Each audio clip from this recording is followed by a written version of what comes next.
Welcome back to the Grow Like a Mother podcast. I am here today with Jennifer Witten. Jennifer is a committed conscious parenting coach and also a somatic breathwork practitioner.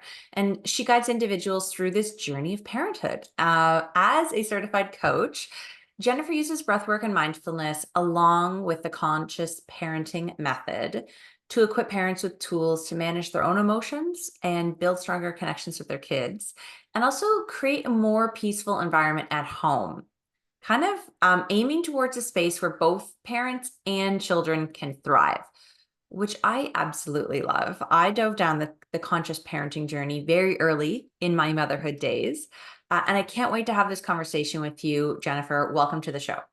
Thank you. Thank you for having me. Yes. Conscious parenting was my own journey, about 10 years ago when I was in the depths of darkness of raising a child with a lot of labels. Started out as autism, turned ADHD, eating disorder. I mean, just the spectrum. But yes, I'm very happy to be here because I feel that so many of us, in particular moms, are just really struggling our health, our mental health, along with our children. We're kind of all in this really difficult place right now, just trying to ease the pressure and give a little bit of validation and guidance to support really moms. That's my passion. Yeah, I love that. I Mhm. love the work that you're doing. And I always wonder about this connection. Many of the moms that I interview, many of the people that I sort of coexist with in this space have autistic kids. And that was my journey as well. My 7-year-old, I got into conscious parenting as he was 2 and I had a newborn. I was trying to figure out this like 2-year-old behavior because I was a brand new mom.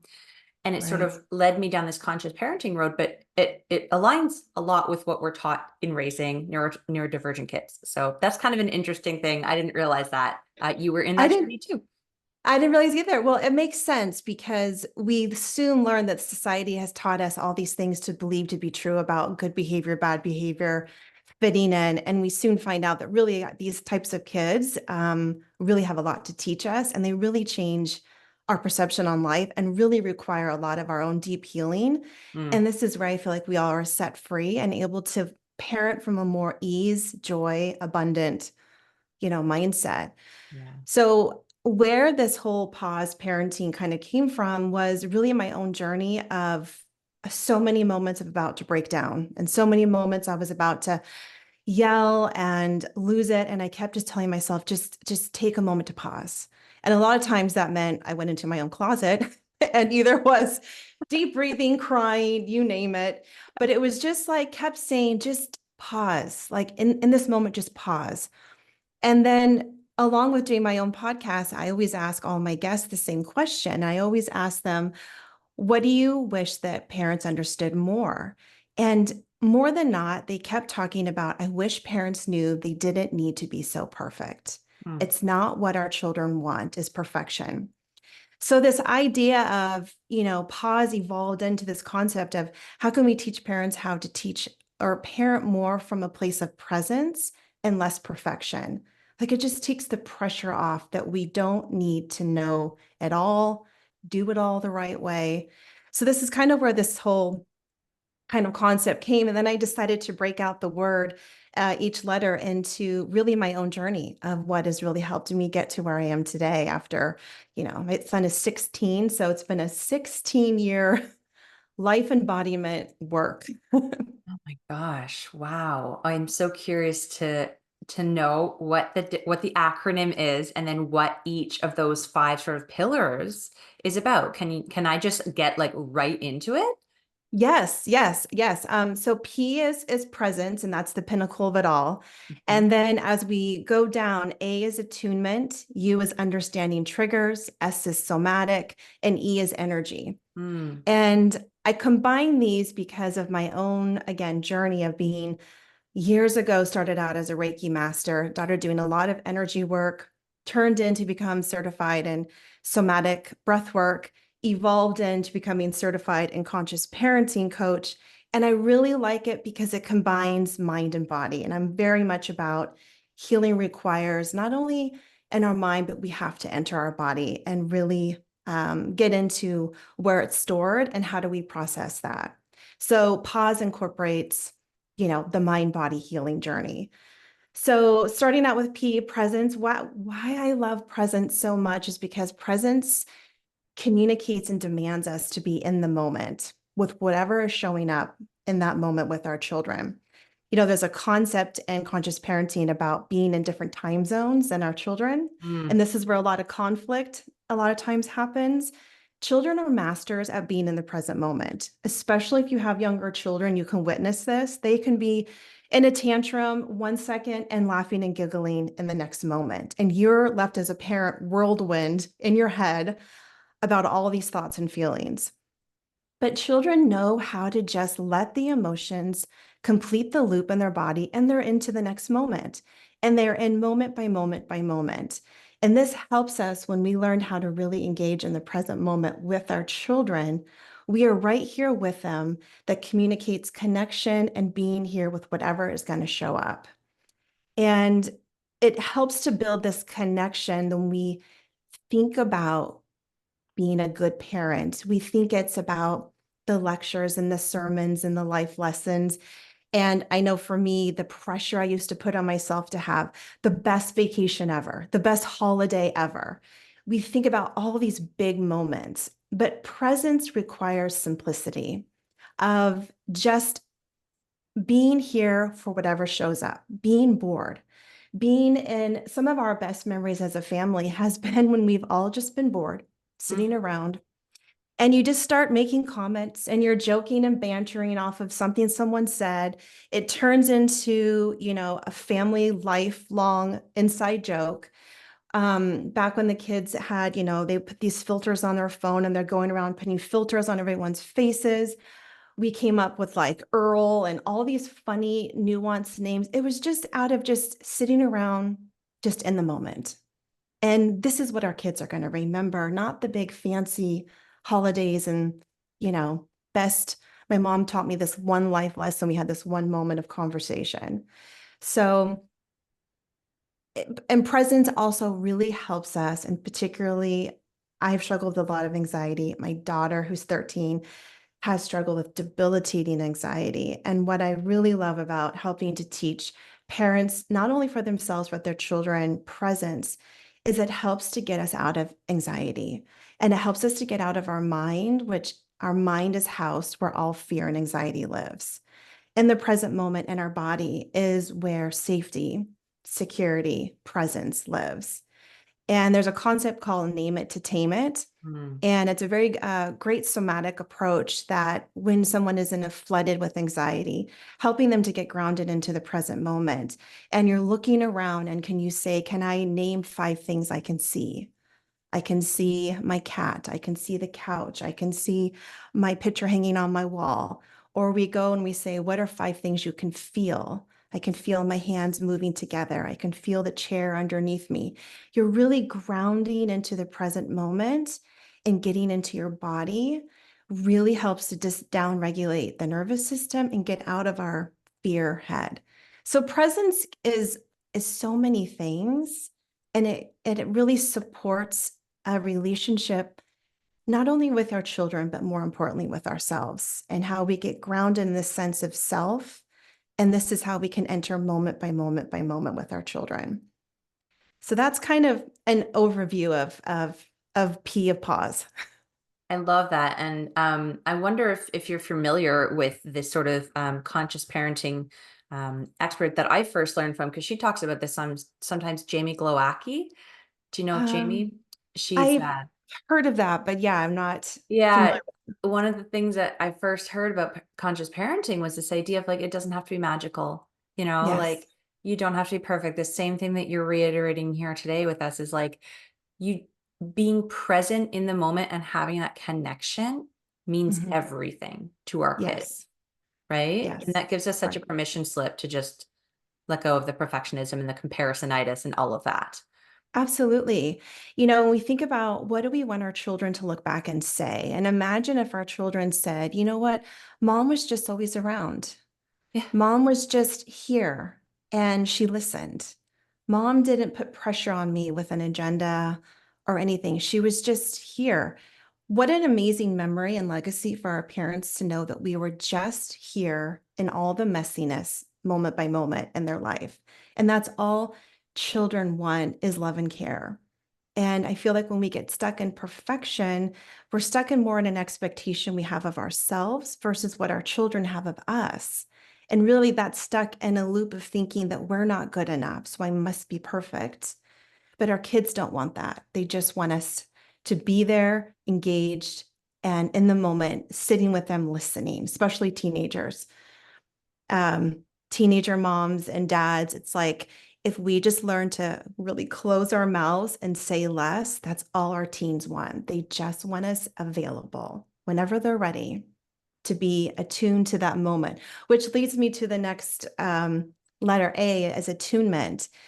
And I love this because it starts to get into the nuances of energy and really looking below the surface. And I like to think of attunement as a visual as a volcano. So if you think of a volcano, we can see the eruption, we can see the lava coming out, but that's what we see above the surface. That's true for our children. What we can observe is the behavior, is the emotion. The teenager slamming the door, yelling, "I hate you," or some other colorful phrase. And we see that, but what we don't see, just like with a volcano, we don't see the rumblings of the lava brewing and getting hotter and hotter before it explodes. For every behavior, what we don't see, there's an unmet emotional need lying just below the behavior. And this is what it means to really start to get attuned to our children, is before we react to this behavior that we quote, maybe think is bad, teenager slamming the door, saying, I hate you, is very triggering. It's hard not to react in that moment. But when we can start to learn how to do this for ourselves and how to do this for our children, we start to recognize, oh, there's something below the surface, an unmet emotional need that's happening. And a way this starts to really embed in us, we do this work for ourselves, is we start to understand, why am I so triggered by this? What is it about what my child just did that's really making me upset and triggered? When we understand the psychology of the mind, we know that first we have a behavior and we have an emotion. That's what we can see on the surface. But right before the emotion, there's a thought that we're having, a thought that if a child is like, slams the door and I hate you, and maybe they're thinking, no one likes me. That was their thought they had before. Maybe something happened at school. No one likes me. Before a thought, deeper into the psychology, is a belief system. And a belief is only a thought we have thought of many times attached to an emotion. So a child's like, no one likes me. And then they're thinking, have a belief system, I don't belong.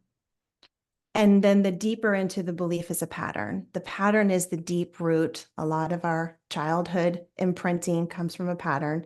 I'm just not good enough. I'm not worthy.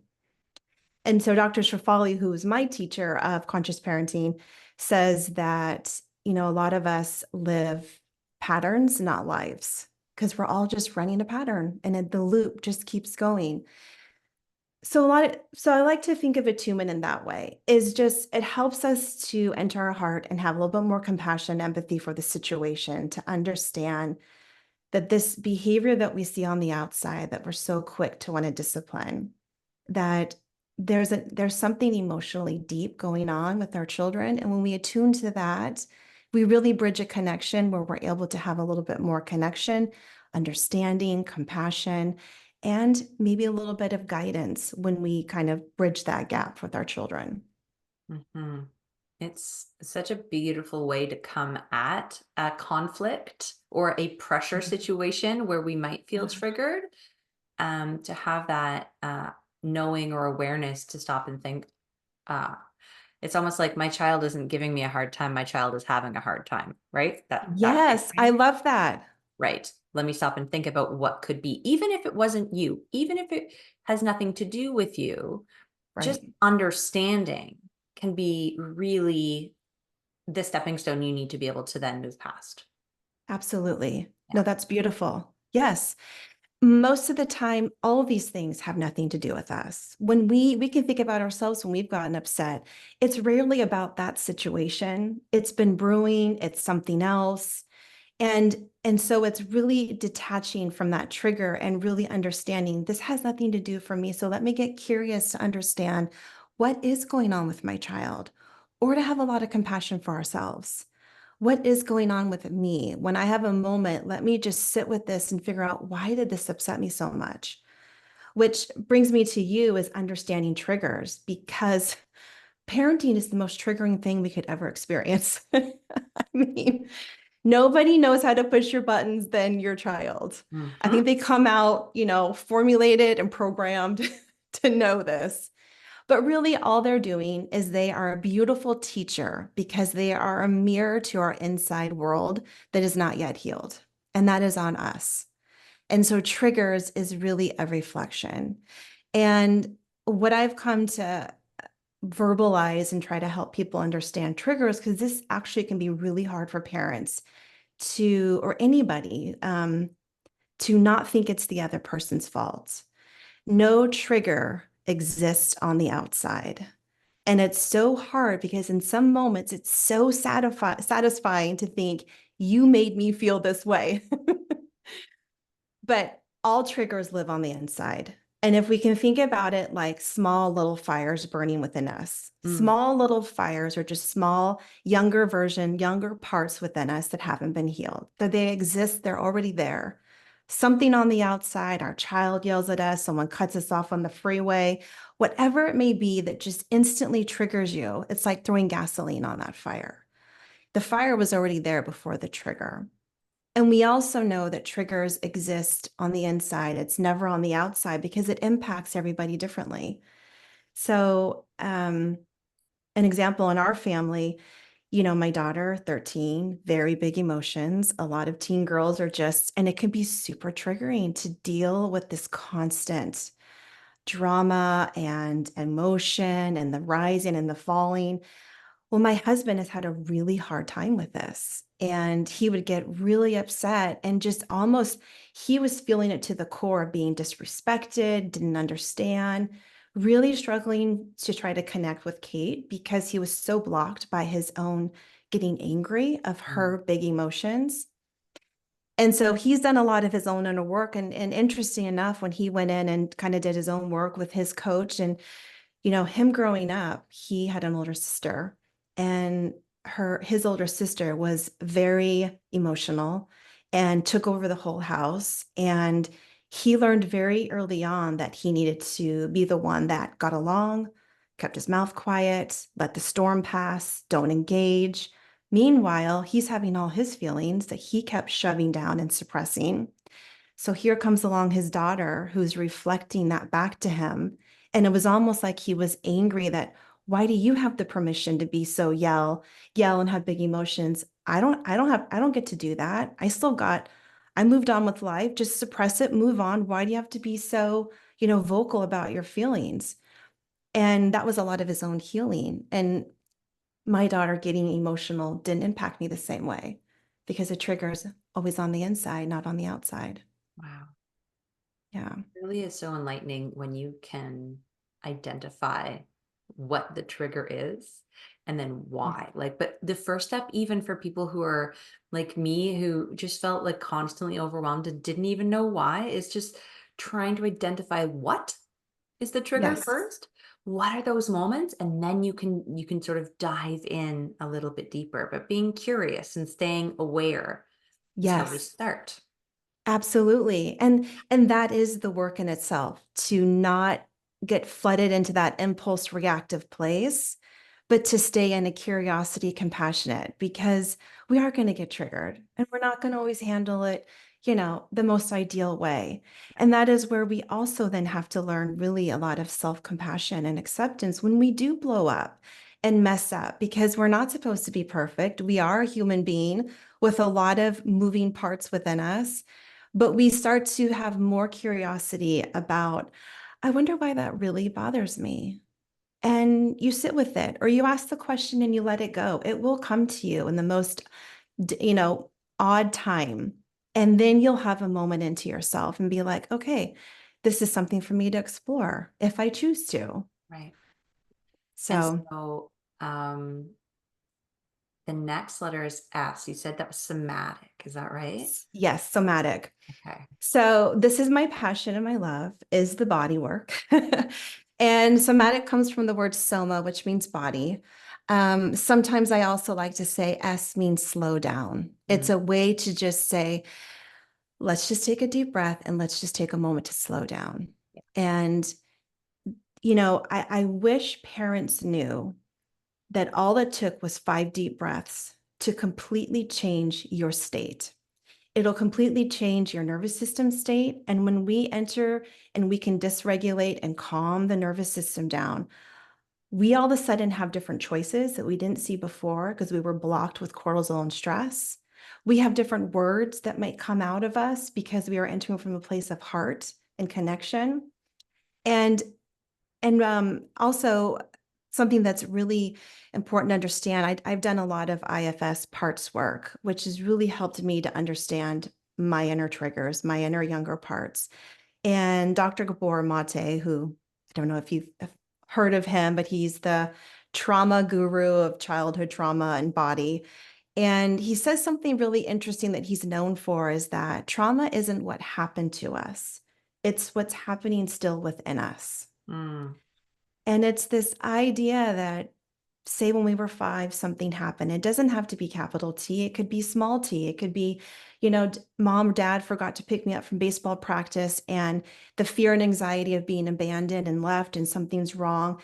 That loop of energy still exists in our body. And that over time builds and builds in our body. And so somatic work is about going in and not reliving trauma. It's just allowing the emotional loop to complete itself and have a discharge so that we enter life in a more sense of flow and being and not trying so hard.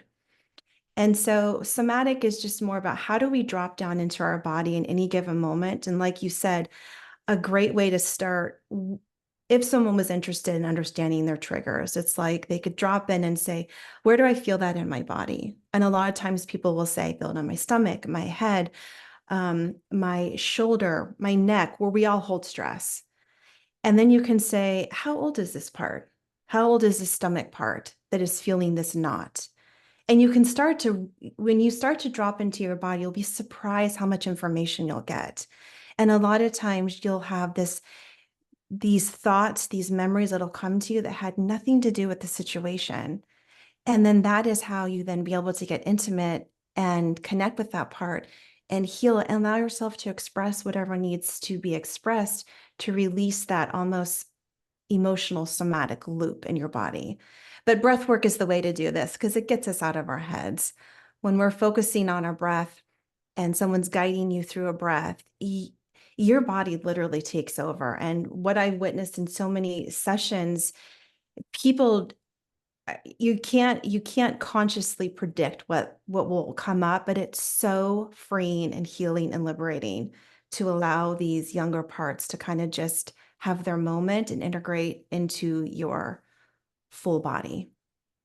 Yeah, breathwork is something that is so powerful because it's always available. Nobody has to know you're doing it. It's free. Mhm. Like it's Mhm. one of the most powerful things that you always have access to. I Yes, it's your portable in your side pocket toolkit for emotional regulation that is always there for you.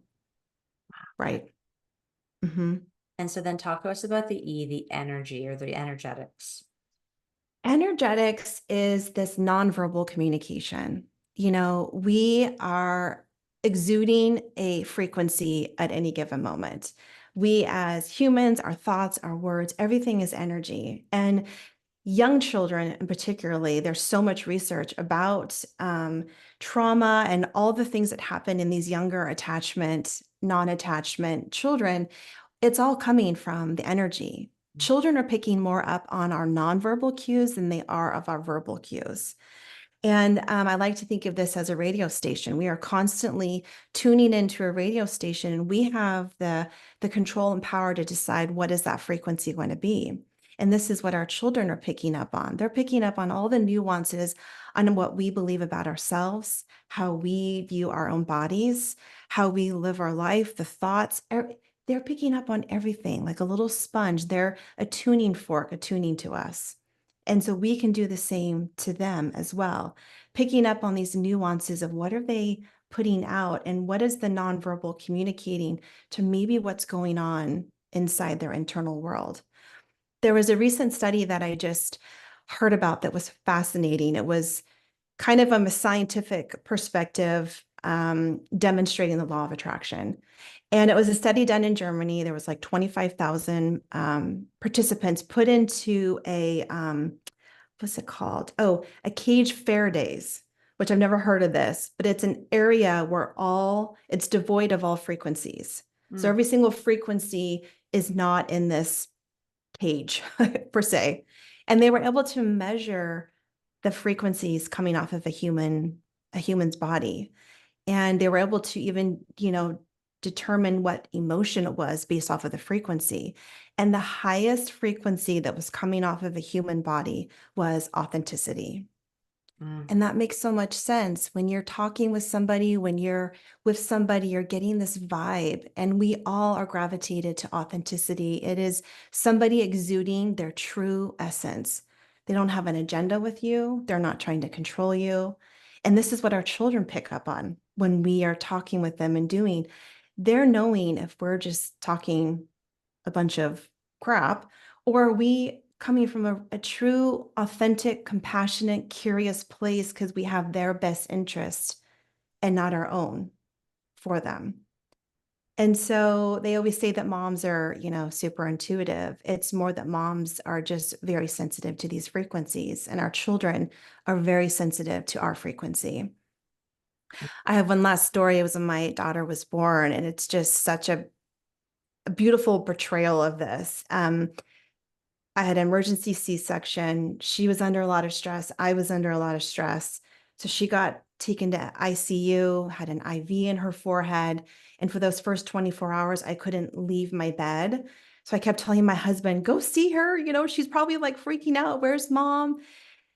But the moment they were able to wheel me in 24 hours later, she had had a chronic high blood pressure, high heart rate.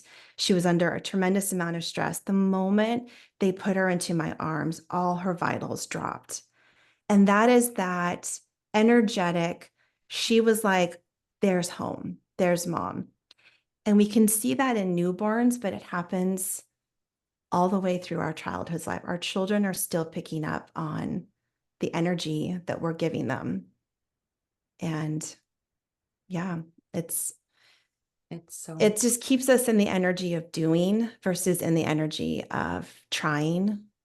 And it keeps us in the energy of flow in the moment and just staying authentic to who we are, trusting that our kids have their own internal guidance system or their own internal guidance system that's navigating their life. And if we just can be like bumpers on a bowling alley, the bumpers come up and we're keeping you in the lanes, but children have the freedom to bounce the ball and move down the lane any way they choose. That's how we create abundance and ease, connection for both our children and ourselves. mm, what a beautiful way to wrap that framework up. I think that is so powerful. And I love how you've condensed it into a memorable phrase, a word we all know. And but there's so many layers, there's so many nuances within each, and they all work so beautifully together. Yeah. If somebody's listening and needing more of this work and wanting to work with you on some of their healing, how can they get in touch with you? Where's the best place to reach out? All the Yes. Yeah, my website, jenniferwitten.com, is where everything is housed. My podcast is there. You can reach out to schedule one-on-one somatic coaching. My Instagram, it's the same. It's just at Jennifer Witten _. So those are the two best places to find me. And you're right. I've really tried to take 16 years of work and put it into this framework, but it is so nuanced, and every letter is just its own journey Yeah, for sure. absolutely.